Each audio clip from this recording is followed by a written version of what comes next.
In this video, we're going to be talking about vectors in what's called Rn. So if you guys have taken multivariable calculus before, a lot of what I'll be talking about in this video will be review, so feel free to go through this more quickly and watch the video at a sped up speed, like 1.5 times or 2 times the speed. Okay, so first, this symbol where I write R with this sort of extra line here, that represents the real numbers. This is a symbol for the real numbers. And graphically, what the real numbers are all the numbers that I can represent on the real number line. So I've sort of put tick marks at all of the integers, or some of the integers here, like -2, -1, 0, and so on. And any number that I can put on this number line here is a real number. Okay, so visually, the real numbers are this one-dimensional thing. They spread out over this number line. Okay, so when I write R2 with this 2 sort of written in the exponent, it's not actually an exponent, it's just a notation. What that represents is, so I'm going to leave a little bit of space, and I'll put an equal sign. This is all pairs of real numbers, all ordered pairs of real numbers. So it's all x comma y.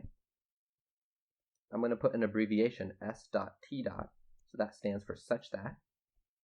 So that is such that x and y are elements of R. X and y are elements of the reals. So this symbol stands for is an element of. An element of. And graphically, when we talk about all ordered pairs, so these guys right here are ordered pairs. Ordered pairs. Graphically, these spread out over the xy plane, or the two-dimensional plane. So if I keep going like this, R3 is sort of one dimension higher. This represents 3D space. This represents 3D space. Or more formally, this is all, not just ordered pairs now, but ordered triples. So I'll have 3 points, so 3 numbers, x, y, and z. So these are ordered triples such that x, y, and z are all real numbers. That's what R3 represents. So we can generalize this and give a definition of what Rn is. Okay, so when I write an equal sign with a colon in front of it, that represents we're defining what this is equal to. Okay, so what is Rn going to be equal to? So now we're going to have like an ordered set of numbers, but we're going to have n of them. So we say this is the set of ordered, what are called n tuples. So ordered n tuples, and I'll just list out the values. So I'll have x1, I'll have an x2, comma dot dot dot, all the way up until xn. And all of these numbers are real. So the set of ordered n tuples, x1 up to xn, of real numbers. So it's really common for the elements of Rn, these n tuples, to be written as a column vector. So let's see what that looks like. So Rn is the set of all of these n tuples. So I can sometimes write these as a vector. And what that looks like is I write them so here's the first entry, x1, and then I put the second entry underneath that, and I keep going down until I get to the last entry, which I'll call xn, and then I put brackets around this. Okay, so this is what's called a column vector.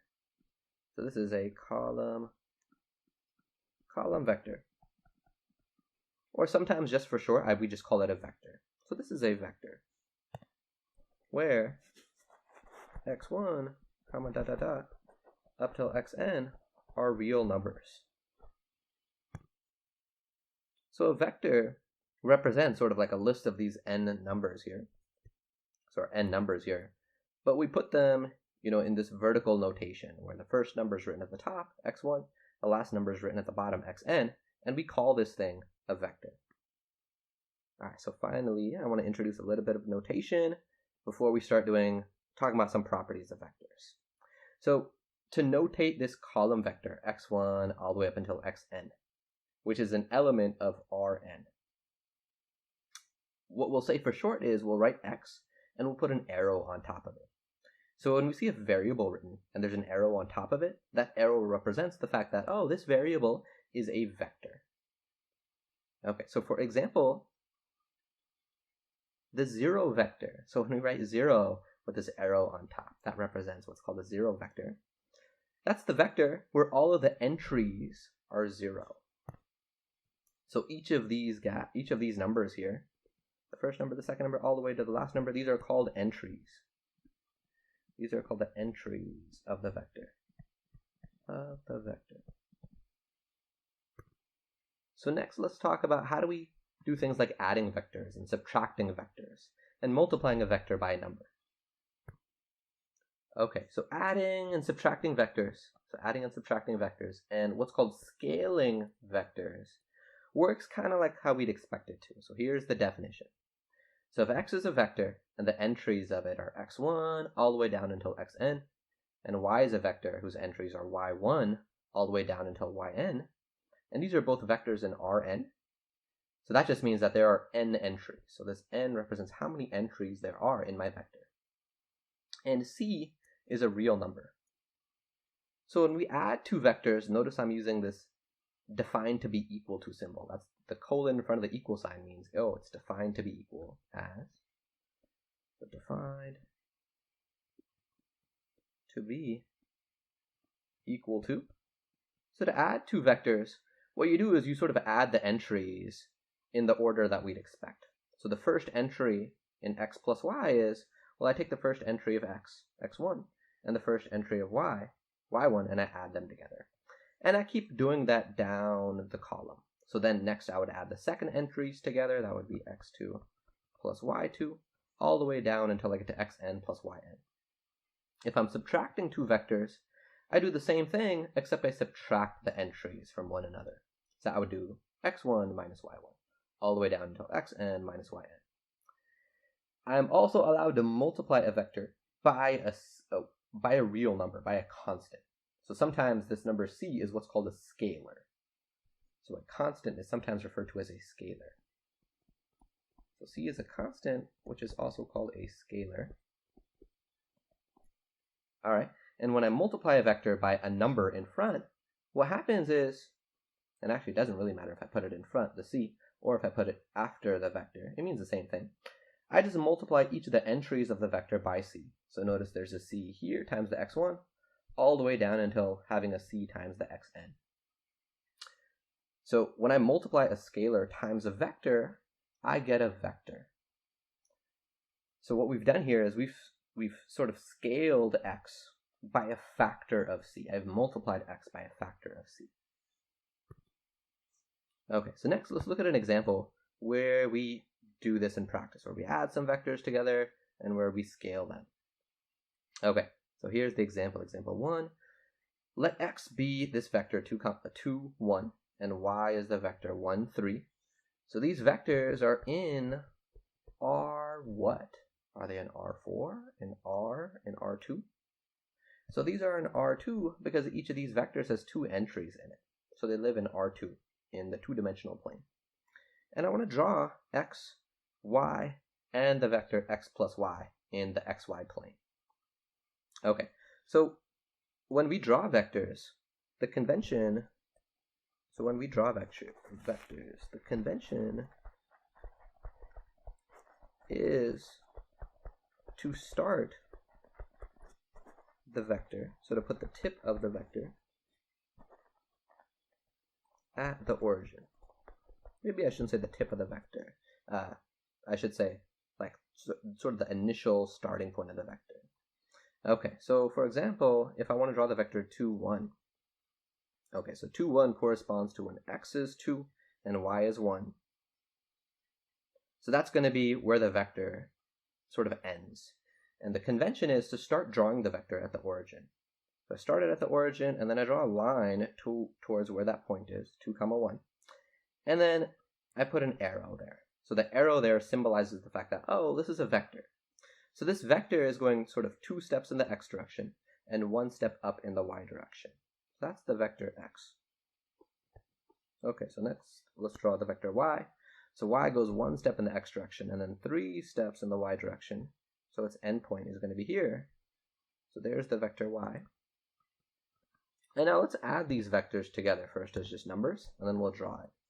So if I add these vectors together, first I would add the 2 to the 1, and that gives me 3. And next we would add the 1 to the 3, and that gives me 4. And if we draw that in, so 3, 4, that endpoint would be here. And drawing in that vector, actually let's put this in red so it stands out. Okay, so that's the vector x plus y. But the key thing that I want to point out about this graphically is, notice that if I were to sort of take the vector y and draw it again, but starting it where x ends, so starting it at this tip. So I'm going to start it there and then draw the vector y here. So the exact same direction. I make this sort of parallelogram shape. And I could do the same thing here. I could, start at the tip of y and then draw x, draw my blue vector, and that makes this parallelogram. It'll always be the case that when I draw this parallelogram, the sum of the two vectors will be traversing this diagonal. So starting at the origin, going to that tip there. So this is what's called parallelogram addition.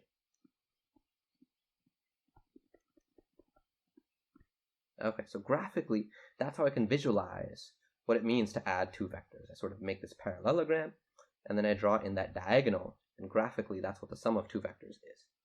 Okay, so let's do another example. Okay, so in this next example, let's draw x, 2x, 1/2 x, and negative x in the xy plane.